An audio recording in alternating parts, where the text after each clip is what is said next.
amigos, sean todos bienvenidos a un nuevo video del canal.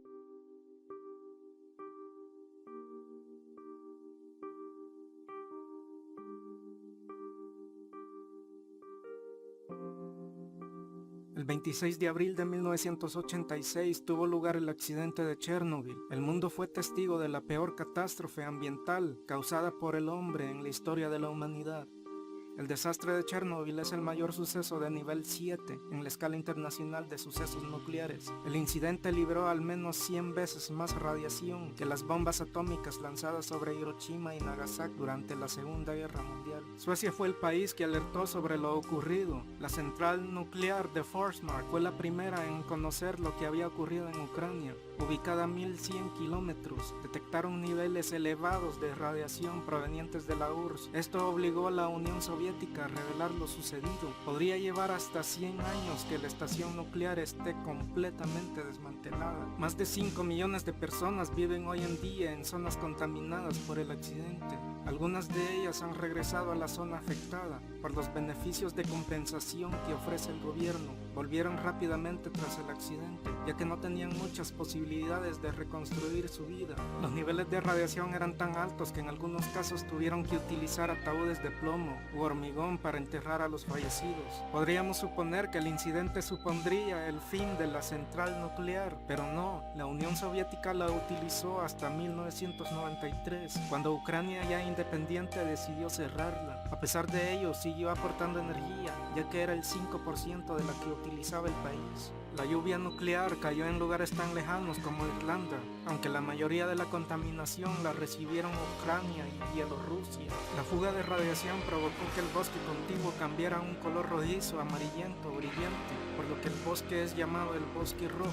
La zona se ha convertido en uno de los refugios de vida silvestres más especiales del mundo. Los 30 kilómetros de exclusión alrededor de Chernobyl tienen prósperas poblaciones de animales indígenas y en peligro de extinción como lobos, linces, osos y águilas. Además, aunque estos animales tienen altos niveles de mortalidad, raras mutaciones genéticas y bajos niveles de natalidad abundan allí, ya que están libres de los efectos humanos como la caza, que para ellos tiene peor impacto que la radiación. Algunas aves de Chernobyl, como el pico gordo, mutaron consiguiendo sobrevivir a la radiación. También hay árboles muertos sin signos de descomposición. Actualmente hay proyectos para aprovechar los alrededores del reactor.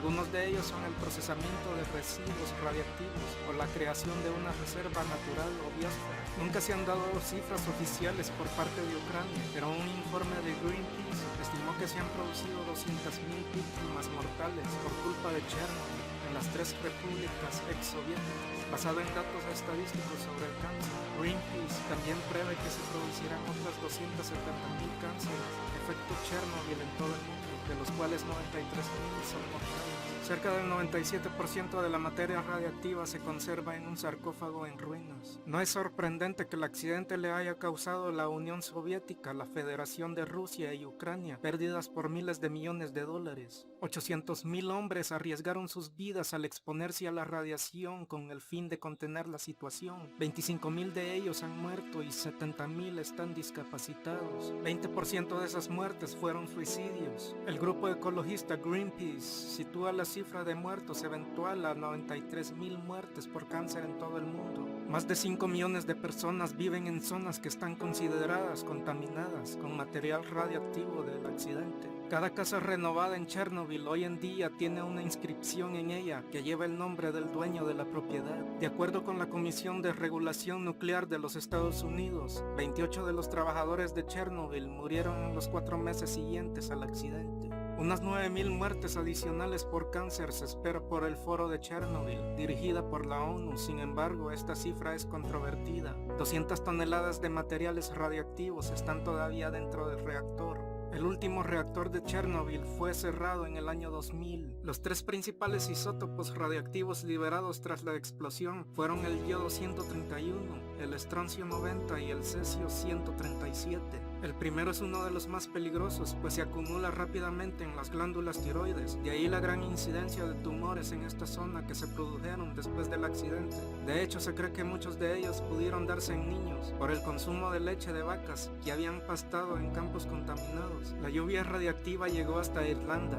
Lo ocurrido no se detectó solo en Suecia, sino también en otras zonas de Europa y Asia, incluyendo lugares tan lejanos como Irlanda. Allí, como se puede leer en la página de su agencia por la protección del medio ambiente, a la llegada de una nube cargada de radiactividad se detectó un fuerte aumento de esta en los filtros de aire de Glasnevin. Más tarde, las precipitaciones dispersas arrastraron parte de dicha radiactividad, depositándola irregularmente por el país. Entre las imágenes más famosas que se pueden ver de la zona fantasma que se generó después del accidente están las de una noria, algunos coches de choque y otras atracciones similares. Todos ellos pertenecen al parque de atracciones de Pripyat, cuya inauguración estaba prevista para el 1 de mayo de 1986, 4 días después de la explosión. Lamentablemente nunca llegó a abrir sus puertas. El escuadrón suicida eran los ingenieros Alexei Ananenko y Valery Bespalov y el supervisor de turno Boris Baranov. Los tres se ofrecieron voluntarios para ayudar a abrir la compuerta que permitiría vaciar unas piscinas cuya agua podría provocar una fatal explosión de vapor. Los dos primeros se introdujeron con trajes de neopreno, de lleno en el agua contaminada de radiación, aún sabiendo que sus actos les llevaría a la muerte segura. Mientras tanto, Boris, también en serio peligro, les alumbraba con una linterna. Desde que se produjo el accidente, los científicos buscaron su origen en el diseño del reactor y los errores humanos que se cometieron durante aquella noche fatídica. Sin embargo, algunas de las personas más religiosas lo vieron como un suceso divino, que ya había sido presagiado en la Biblia. La razón es que en un pasaje del Apocalipsis menciona una catástrofe generada por una estrella llamada Ajenjo, que cayó del cielo envuelta en fuego y mató a muchísimas personas a causa del agua, que de repente se volvió amarga y venenosa. Ni qué decir, todo es una simple coincidencia, pero Chernobyl significa Ajenjo en ucraniano, y claro, el pánico entre ciertos grupos de personas estaba servido. Los trabajadores que limpiaban en el sitio del accidente solo podían trabajar seguros durante 40 segundos, aunque estuvieran en trajes con protección. Shelter es el nombre del proyecto, que consistía en una coraza de 29.000 toneladas métricas, diseñadas para cubrir el reactor. Costó $2 billones, previniendo cualquier filtración de radiación. Esta enorme estructura sería más alta que la Estatua de la Libertad. Se dice que la radiación era tan intensa que los ojos de un bombero que estaba trabajando con los demás voluntarios pasaron de ser marrones a ser azules. Pripyat está altamente contaminada y continuará abandonada, ya que el plutonio necesita más de 24.000 años para reducir al menos la mitad de su intensidad.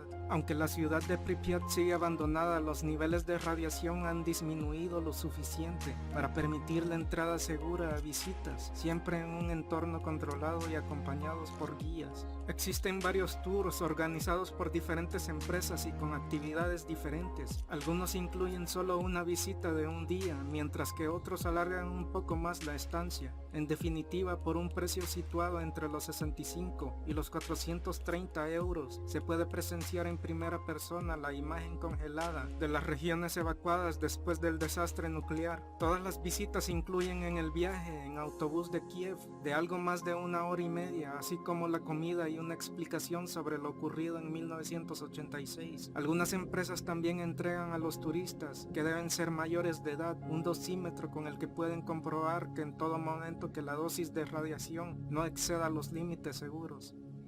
Lógicamente es importante no salir de las zonas restringidas, para lo cual se dispone de varios controles militares a lo largo de la región apta para visitas. La radiación durante la estancia se suele situar entre 5 y 7 microsieverts, una dosis insignificante, si se tiene en cuenta que una radiografía de tórax supone la exposición a entre 80 y 100 microsieverts de radiación. De hecho, el propio viaje en avión hasta Kiev puede suponer una dosis similar a la de la excursión, ya que los rayos cósmicos llevan a que los pasajeros durante un viaje de unas 3 horas se expongan aproximadamente a unos 60 microsieverts. Todas estas cifras están sobradamente dentro de lo establecido como seguro, por lo que quienes quieran visitar el lugar donde empezó todo no tienen nada que temer, siempre que lo hagan dentro de las rutas establecidas para ello.